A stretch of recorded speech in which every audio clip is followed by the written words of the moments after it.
priya baperangane kang cinipta Gusti kang awujud tanduran kewan lan manungsa yen wit-witan kuwi butuhe mung urip mula urip ana alas ya gelem urip ana gunung ya ora kesula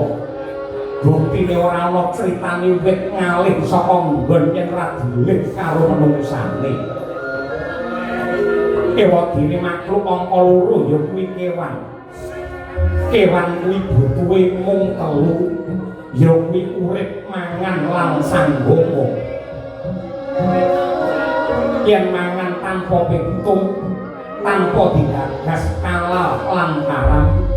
sing baku wetenge wanget apa meneh bab sanggama kewan kuwi ora mikir kuwi dulur apa dudu ponakan apa misanan butuhe mung nuruti nafsu nanging lamun menungsa kuwi sangune genep ya kuwi urip mangan sanggama lan rasa pangrasa budi pekerti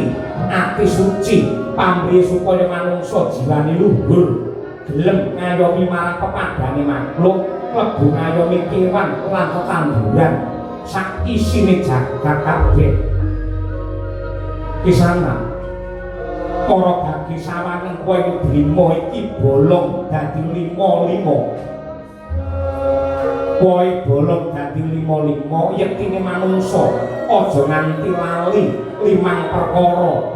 ya kuwi nglakoni ngagungake asmane Gusti manembah lawan Gusti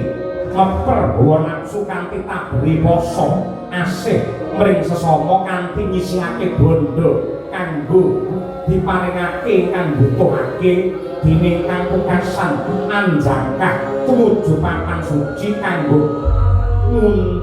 nyuceni lawan jiwa raga pikiran supaya tetep eling yen tumitah ana sing nitahake urip ana sing uripi lan supaya uripe bisa urup dene urupe kanggo hayuning sagung dumadi mula menungsa ana donya aja ngumbar hawa ning sing pinter ngayomi karo nafsune dhewe ngayomi kelawan kewan tanduran lan ngayomi kelawan jagat sak isine